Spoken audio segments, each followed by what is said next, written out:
Good afternoon. It's Friday, the 6th of January 2017, just after 1 o'clock. Welcome to UK Column News. I'm your host, Mike Robinson. Joining me today is David Scott.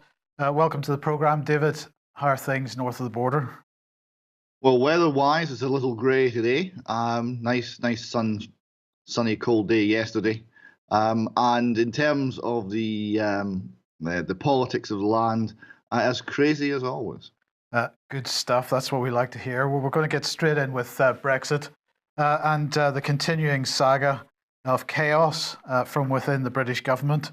Now, of course, on Wednesday, Sir Ivan Rogers resigned. He was the permanent representative to the European Union.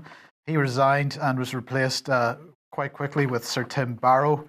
And this article I've chosen the Telegraph, but actually most of the mainstream media covering this today, telling us that David Davis's office, David Davis, the minister responsible for Brexit, that somebody within his office, Ollie Robbins, who's a permanent secretary to the Department for Exiting the European Union, he was vigorously opposed to the appointment of Tim Barrow, and he tried to block it. Well, David, this is just typical of British government. They know very well that they're going to do everything that they can to delay this process as much as possible. And of course, the infighting between David Davis' department and the Foreign Office has been going on for quite some time. Yes, and it's a very strange situation where we have a policy without a majority in the House of Commons to actually support it, with a Prime Minister that didn't support it, and a cabinet that was hugely split.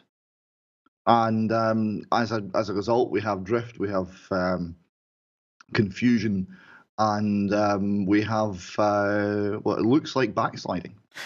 Absolutely. Now, how's things with Nippy? Because I understand Nicola Sturgeon was suggesting that if the Brexit was a soft Brexit, that would put any suggestion of Scottish independence on the back burner for quite some time. She doesn't really know which way she's going either. Well, confusion reigns in Scotland. We've got Nippy making up international policy and looking very amateurish as she does it. We have a suggestion that somehow this is going to trigger another independence referendum, even though there's no support for that in the country, and it would simply reopen the wounds of 2014 and further divide the nation. So there's no idea of nation building, there's no idea of nationhood or of statesmanship there. And instead, we've got some ad hoc policy making to try and present ourselves as the defender of rights without any acknowledgement of where those rights actually came from, very often not the EU at all. And in fact, one of the reasons many people voted to leave was to restore their rights. So it's a very confused picture north of the border. Well, speaking of ad hoc policy making, let's just talk about the named person scheme, because despite the legal situation, it seems that it's being described as inaccurate advice. But it's not just Perth and Kinross Council that is giving this inaccurate advice at the moment. No, this originally came from the Information Commissioner's Office and was published on the website of the Scottish Government after the Supreme Court ruling, which basically said the advice was illegal. This was removed from the Scottish Government's website and withdrawn by the Information Commissioner, but it's still shown on the on Perth and Kinross Council's website. It's still their official policy, and it's still being followed. And despite this having been pointed out to them, they are adamant that they are going to continue with the policy they have, ignoring the Supreme Court until someone in authority, someone important, and you'll appreciate that members of the public are not important, until someone of importance tells them otherwise. So unless they actually get instruction from the Scottish Government, they're going to carry on acting, it would appear, unlawfully and illegally. So this has been highlighted by the No to Name Person campaign, who have forwarded this document to their supporters and in the Perth and Kinross area, and asked them to contact the council and point out the fact that what they're doing, the 2013 guidance from the Information Commissioner, which said if there is any doubt about the well-being of a child and the decision to share, the Data Protection Act should not be viewed as a barrier to proportionate sharing. So basically, if you have any concerns about well-being, something that is not defined, not legally definable, so if you have any concerns about anything at all that you can imagine, you can share information. This was ruled illegal by the Supreme Court. This is still being applied by Perth and Kinross Council, irrespective of the Supreme Court ruling.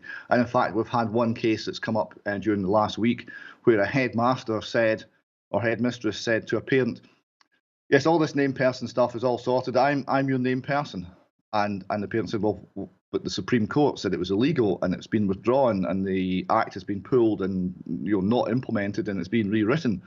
What about all of that? Oh, said the headmistress, I don't know anything about that. I'm your named person. Everything's fine.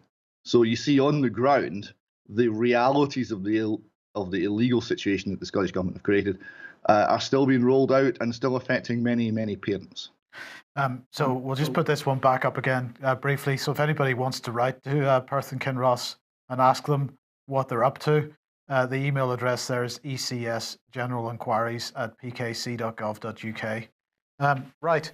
Now, you wanted to highlight this situation. Fife and Glasgow are going to run a pilot scheme on basic income. And this is Basic Income Earth Network website highlighting this. And we've also got The Independent here. Scotland set to pilot universal basic income scheme in Fife and Glasgow. The SNP is in favour of the policy, which would see existing welfare benefits scrapped in favour of a non-means tested guaranteed income for all citizens. I would imagine this doesn't impress you too much. You would be right. The common acronym for this is the Basic Income Guarantee, or BIG, which is very appropriate because that is what the bill will be. The idea here is that everybody, or every adult, it varies slightly between schemes, gets a guaranteed income given to them by the government for doing nothing. So you can sit on your backside, you get your guaranteed income. And then this is made up for by taxing every penny you make above that guaranteed income, presumably much more heavily, although that's never quite discussed or explained as these schemes are rolled out. Most of the figures I've seen, you're looking at a doubling of the budget for Social Security to actually run these schemes. But we will see, because obviously if the basic income is very low, it's not really a basic income. They're trying to get over the manifest failure of the welfare state, the crazy situations where you're asking organisations to decide whether someone's fit or unfit for work, as though there's a uniquely discernible dividing line between the two, when the human condition is that no such dividing line exists. So you get waste, you get gross unfairness in places, and you get a huge expensive bureaucratic machine to try to administer the unadministrable. So I can understand why they want the basic income, but the incentives are not to work. The incentives are to tax more heavily, so a further disincentive to work. The incentives will make the society much poorer. And it is, of course, based on theft. And as a moral position, it's indefensible as such. Okay, well, let's look at other indefensible things. This article from Reuters here, the January effect for stock markets is fading, and this is according to Goldman Sachs. Now, when I was working in the financial industry, of course, round about Christmas, January time, was typically the time when the stock market went through the roof. And in fact, this year, of course, it has, because it's sitting at, the FTSE 100 is sitting at 7188. Now, one thing that this article doesn't mention, of course, is the fact that stock markets tend to be pumped up around this time of year because, of course, this is bonus time, and people like to be taking as much profit as they can, or at least pumping things up as much as they can to try to persuade their bosses that they've done something productive, which is unlikely in the financial markets. But Reuters here saying US and UK equity indexes holding near record highs, a brighter earnings outlook and rising forecasts for economic growth have all spurned talk of the January effect, or the notion that the first month of the year is always bullish for stocks. And then they go on to say that data is suggesting otherwise, that compared to 1999, this effect is a lot less, and so on. But the basic thing here, David, is that stocks bear no relevance to reality. It's as much sentiment as anything else, and when the sentiment is bonus time, that perhaps has something to do with it. Sentiment and the money printing has to go somewhere. We've generated vast amounts of extra cash. Central banks have. This is floating around the system. It's created a huge bubble in government bonds, which is now peaked. The money has to go somewhere, so it goes into, a wee while ago, it was speculation on food, and that caused huge problems all around the world, particularly in Arabia, because of food price increases. It might be speculation on other resources, or it might be speculation on the stock market, but it's not based on anything real. We also have the plunge protection scheme in full operation, run by the Federal Reserve, who now seem to view their role as making sure the stock market stays up and prices never go down. Indeed. But it's not all good news for them, is it? Because they don't seem to be able to agree on capital rules for banks. And this is the new Basel IV deal, which was supposed to be signed off on the 8th of January. It's been indefinitely postponed. They are saying that they can't agree on what they're calling internal methods of risk weighing, which, well, you can decide what that means for yourself. The Basel IV saying that the banks must have capital reserves increased by 16%. And they can't agree on this at all, so they are pushing it back as far as they can. Basically, at the bottom line here is, David, they can't possibly meet these targets of a rise of capital reserves by 16%. So they've got no choice. They're bankrupt, morally and literally. Morally and literally. Well, they've always been literally bankrupt because the nature of fractional reserve banking, printing money out of nothing and lending it out, is that the assets of the bank are in terms of loans and the liabilities are in terms of immediate calls for from depositors. So the time horizon for those two are out of sync, and that means that every bank is inherently bankrupt because they could have all of the deposits called tomorrow, and that's called a bank run. The reason we have central banks and guarantees from governments and things is to stop that happening. And perhaps if it happened more often, we would have a better idea of what a bank actually is. Yes, indeed. Well, here is one, Barclays Bank. And it seems that the LIBOR scandal continues to rumble on. Now, if we remember, that was the rigging of interbank lending rates. Well, so far, nobody particularly senior seems to have gone to prison for it. There have been a couple of minor traders have gone to prison. But it seems that the Serious Fraud Office is continuing to investigate. Whether it's going to lead to anything, we will see. The biggest scalp, or the biggest person on the list so far, is the Barclays Securities Japan manager, Mark Dearlove, and also the group balance sheet head, Miles Story. That must have been an interesting job to manage the group's balance sheet.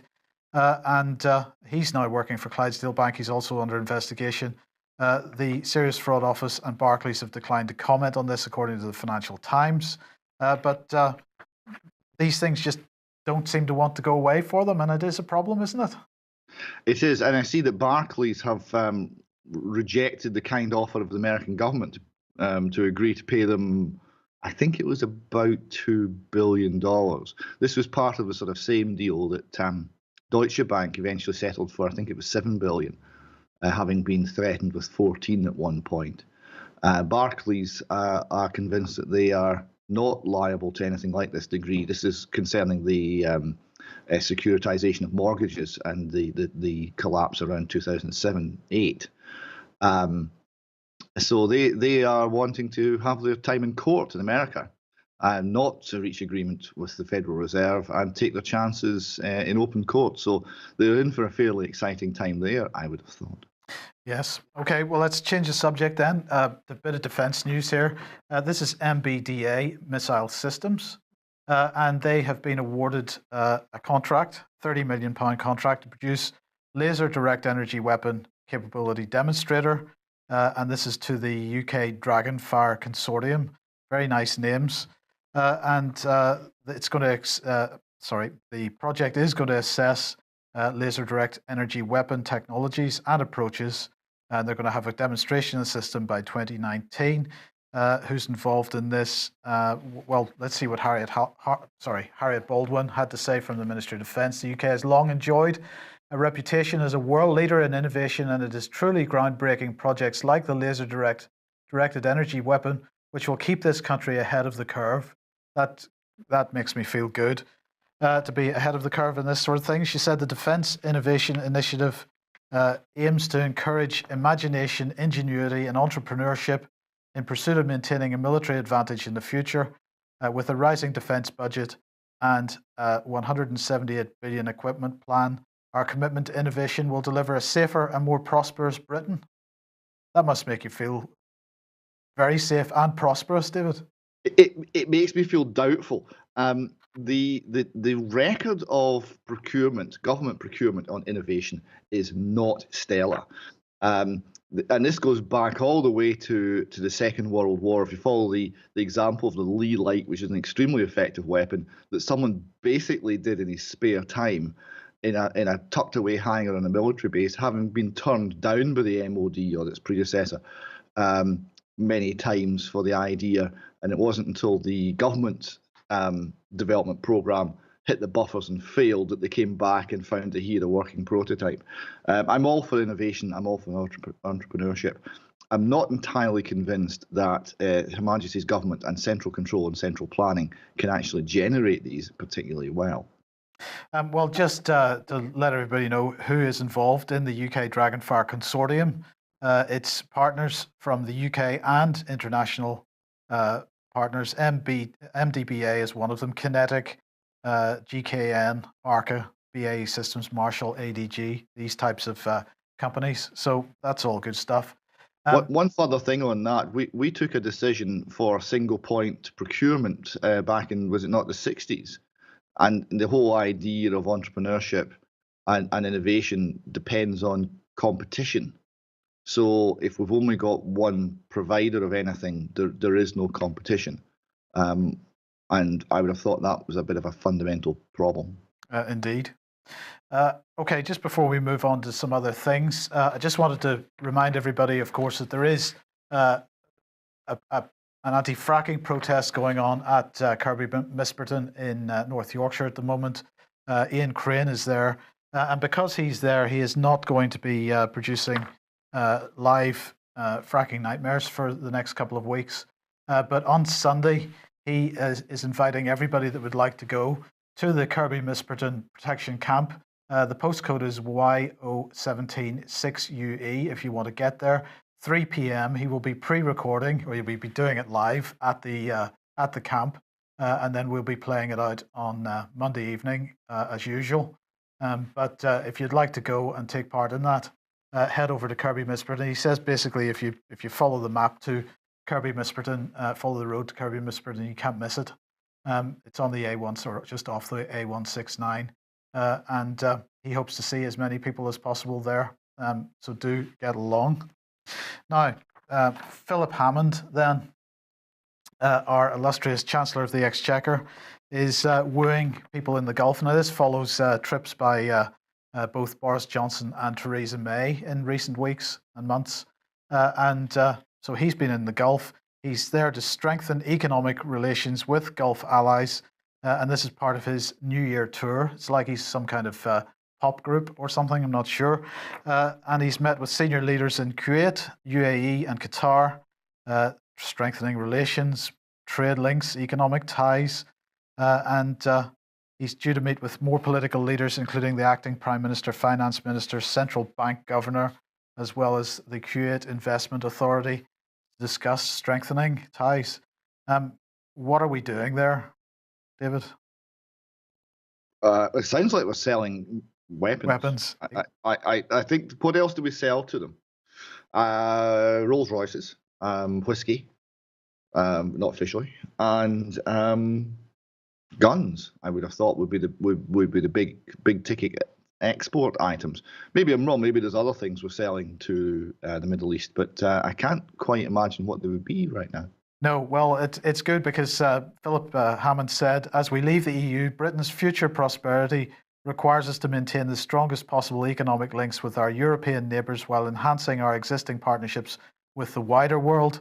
There is huge potential to expand our economic and investment relationships with our Gulf allies in the future. And in the last few weeks, we've seen a number of significant investments into the UK, which are a real vote of confidence that together we can seize the opportunities that lie ahead. So that's I'm feeling almost as good there as I was about the directed energy weapons. But there you go. Let's. Sorry. Well, just briefly. I mean, if we're going to make friends all around the world, right, we have to decide on what basis we're making those friends. If we're making it on, we're not going to interfere with your internal affairs. We might not like certain things that you do, but we will trade freely with you, and we will compete in the international marketplace. End of. And there's really nothing else to it. Then fair enough if that's the policy. But we are saying to, for example, Russia, that you're beyond the pale and we're going to we're going to impose sanctions on you because of your terrible behaviour, while simultaneously saying to Saudi, everything's fine here, there's nothing to worry about, that you are our ally. Now that doesn't make any sense if you have a moral standpoint. If you have a standpoint that we're going to be independent and trade with everybody, then okay, that's defensible, that we're not responsible for what these people do. But you can't have the hostility towards Russia under those circumstances.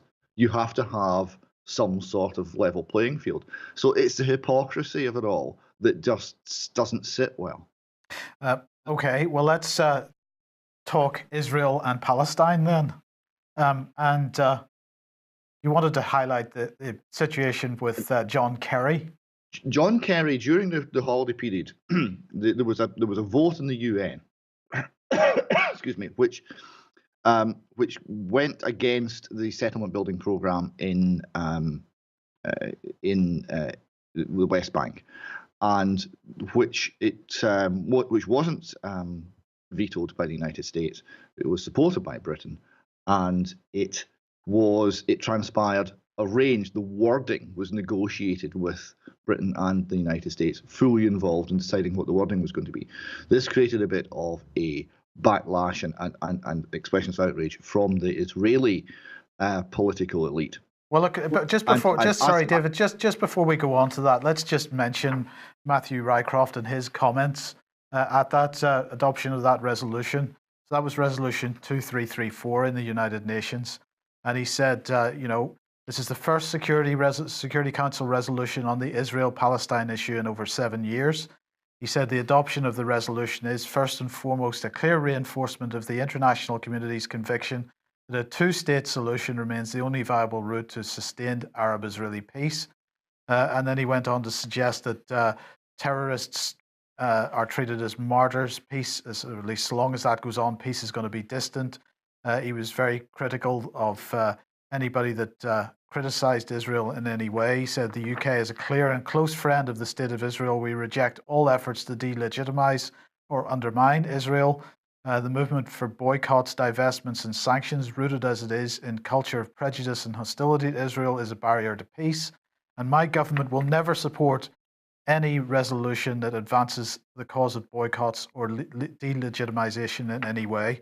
He said that the resolution also takes important and balanced steps to support peace through calling for immediate steps to prevent incitement of acts of violence against civilians. We might be talking about that in a second.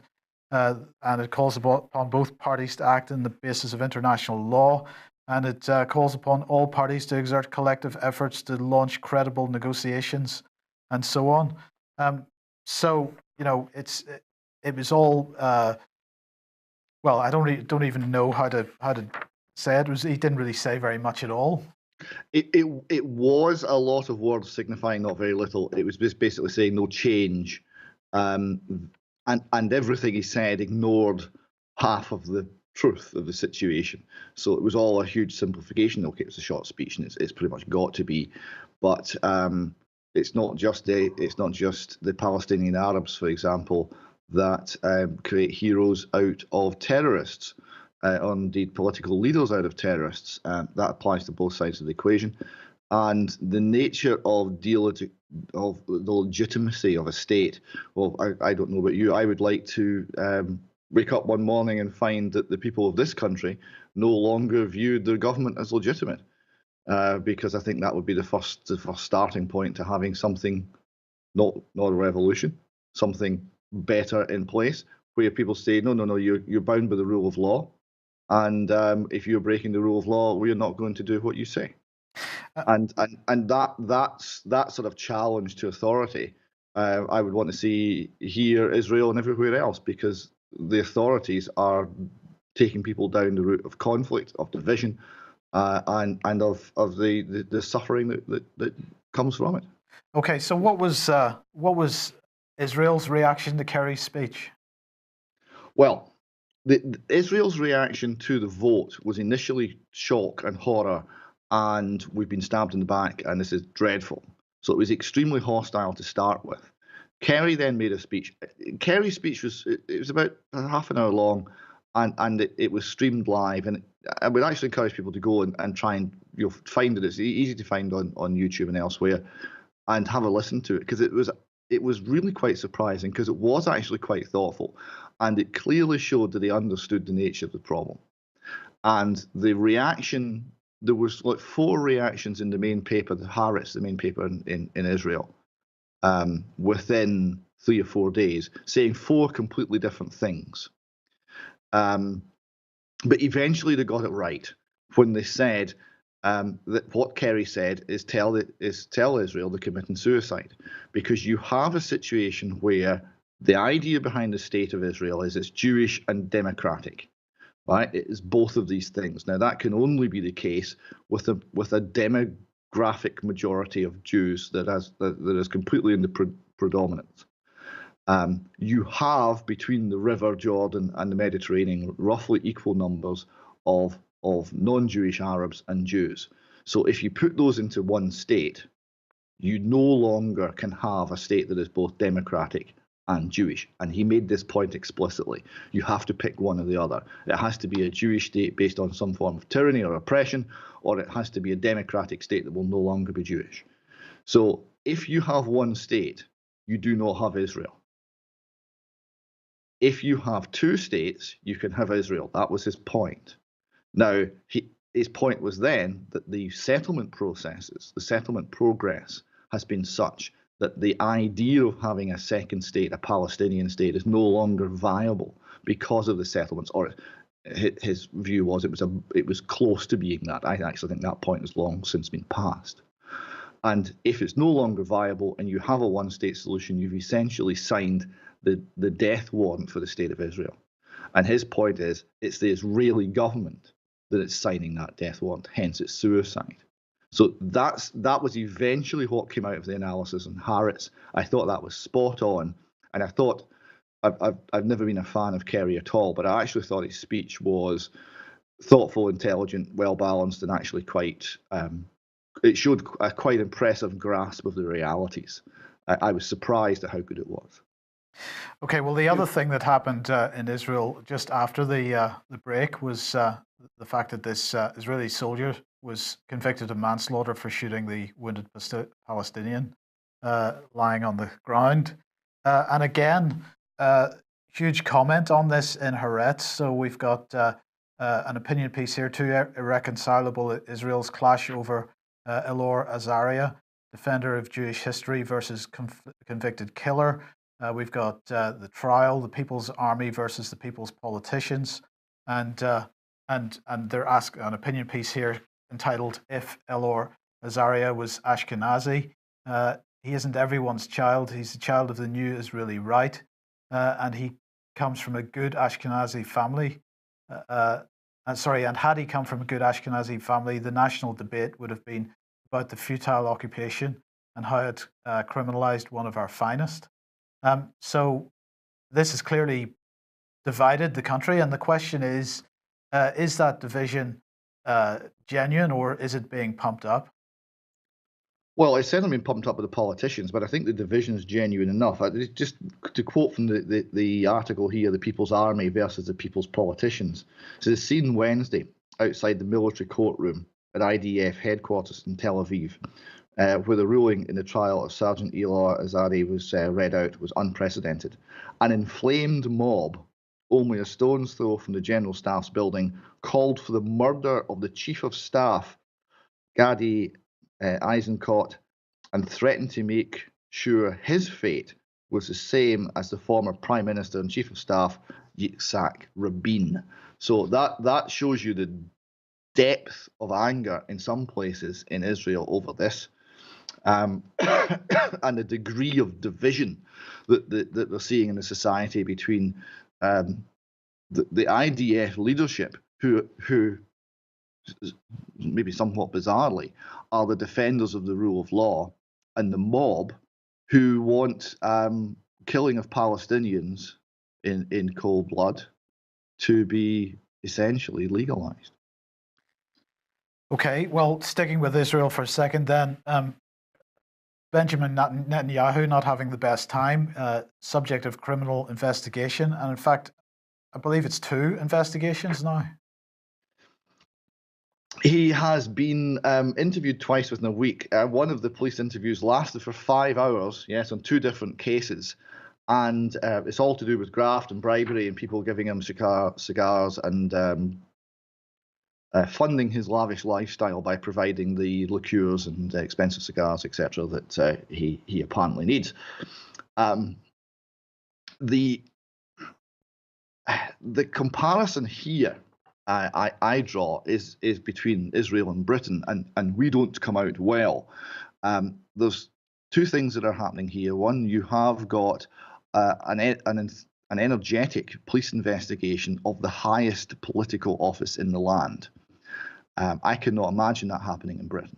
If you look at the cover-up of the child sexual abuse scandal, which went on for years, and the police knew there was people at the most senior levels in the political elite in this country who were abusing children on a regular basis, and they hid it. They covered it up. And here we're seeing, with a much lesser allegation, we're seeing a concentrated police investigation of the Prime Minister. So that's encouraging that you have still the independence of thought in Israel to actually do that.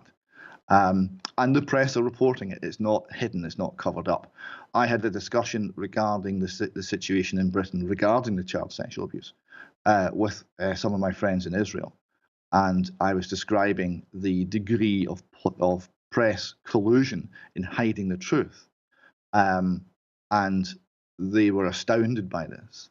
They said, well, in Israel, that would never happen. The press would report it. And if anybody went after the press as a whole would round on whatever politician or official and basically take them down. So you have a much more lively, independent-minded press in Israel than you do in Britain. And you can see that in the commentary on the Middle East crisis you get from Harris is far more insightful and far more hard-hitting than anything you'll get from The Guardian or anything in Britain. But you also see it in the way they're approaching the politicians. And remember that a former president of Israel has only recently been released from prison, where he was placed based on sexual assault conviction. So there is more rule of law there, despite everything, than there is in Britain, where the courts, the Fourth Estate, and the politicians seem to be in some form of alliance against the people. Well, that's absolutely right. And of course, Britain the first to criticise anybody else if they behave in any way similar to our own government. Okay, a bit of Syrian news now. Russia starting to pull out of Syria, they say. Now, we've heard this before, but we'll see what degree they decide to move out. This is TASS, the Russian news agency, reporting this. It's beginning with the Admiral Kuznetsov aircraft carrier, so undoubtedly that has to come back out of the Mediterranean again, has to sail past Britain again, and without question, Britain will be on high alert for that, and the entire British Navy, I'm sure, will be sailing alongside it as it moves up the channel or whichever way it decides to go. So the Defense Ministry said that in accordance with a decision by Vladimir Putin, Russia's Defense Ministry is starting to downsize the grouping of the armed forces in Syria. And they said that they would like to thank the staff of the aircraft carrier group for the success in implementing its tasks, and that they're ordering the senior officer of the mission to begin relocating the group today and move the main fleet away from Syria as per the plan approved earlier. So that is moving ahead. In the meantime, Turkey noticing some foreign intervention in some of the recent so-called terrorist attacks, ISIS attacks in Istanbul. This is the Deputy Turkish Prime Minister suggesting that foreign intelligence services could be behind the New Year's attack in Istanbul, and he's basing that on how professional the attack was carried out. He said, "I'm of the opinion it is not possible for the perpetrator to have carried out such an attack without any support. It seems like a Secret Service thing. All these things are being assessed." Well, it's interesting that that assessment from Turkey comes out at the same time that Salon is pushing out this article from the TomDispatch.com website, headlined "Year of the Commando. U.S. Special Ops Forces deployed to 138 nations." So what are they doing? Now, obviously, well, which nations are they talking about? Let me see. Sorry. Yemen, of course, Libya, Arab Emirates, Syria, a whole bunch of different countries, including Turkey. And so it's hardly surprising that this type of thing, David, is going on, that Turkey would come to this conclusion under these sort of circumstances. Well, yes, and this is obviously reminiscent of Gladio and the strategy of tension and the way that NATO have been involved for many years in manipulating political views via violence and via terrorism and via false flag attacks. We've got 193 nations in the world, and you said that the special forces were in, what, 138? 138 nations is what that article is reporting. 138 out of 193. So that's quite a number. That's quite astounding. Absolutely. So, well, look, one of the things that, sorry, I'll just put that article back up again for a second, because one of the things that it said was that for America, 2016 may have been the year of the commando in one conflict zone after another. Across the northern tier of Africa and the greater Middle East, U.S. Special Operations Forces waged their particular brand of low-profile warfare. And they were asking the question, would Donald Trump continue this into his presidency? So I thought it was quite amusing, and I say that with a little bit of sarcasm, that the Wall Street Journal would publish this article, a Lincoln lesson for Donald Trump is the headline, a Lincoln lesson for Donald Trump. It seemed like a bit of a threat to me. And as I read down the text, I wasn't getting any better feeling. So it started off by saying, after his surprise win in the presidential election of 1860, Abraham Lincoln gathered a coterie of reporters and enthused, "Well, boys, your troubles are now over. Mine have only just begun." Lincoln didn't realize how prescient he was or the challenges that he would face. In response to assuming office, most of the South seceded from the Union. Then the crisis at Fort Sumter escalated, and so it goes on. And they say, here in history lies a warning for Donald Trump. The president-elect, who has no formal political experience, will soon be buffeted by the hard truths that each of our presidents, including hallowed ones like Lincoln, invariably discover the hard way. That's spectacular language, David. It is astounding language. The idea that Lincoln's hallowed is quite interesting.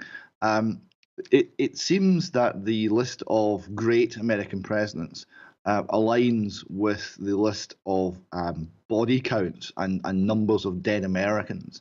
So bizarrely, the way to become a great American president is to end up standing in a pile of corpses of your own countrymen. Lincoln was the instigator in many ways of a war that took 800,000 lives and was completely unnecessary. And and it was about tax. Never let it be said it was about slavery.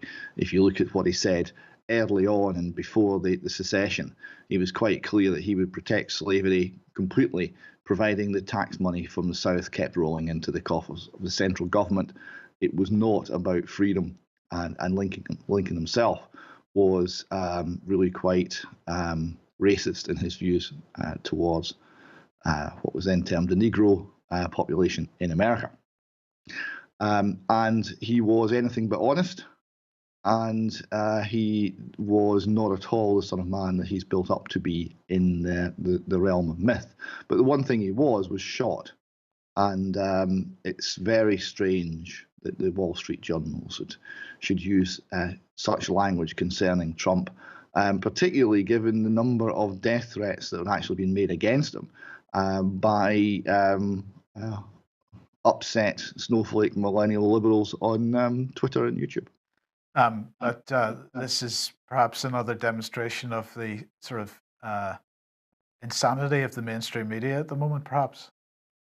Insanity and increasing irrelevancy. It's one of the things that we've seen in 2016. I think is going to continue. One of the trends that are going to continue is the mainstream media are losing not only the control over the discourse and over public thought. They're losing any legitimacy in the eyes of the public, who are simply not buying the lies anymore. You know, they've come up with the fake news meme, and that's not run very well because people are pointing at what's coming out of things like the Washington Post and the New York Times, and saying, "There's your fake news," and we've had enough. Yeah, absolutely. Okay, well, look, we'll leave it there for today. Thanks for joining me, David. Thanks for everybody watching today. We'll be back at 1 o'clock as usual on Monday, and hopefully Brian will be back by then. So have a good weekend, and we'll see you then. Bye-bye.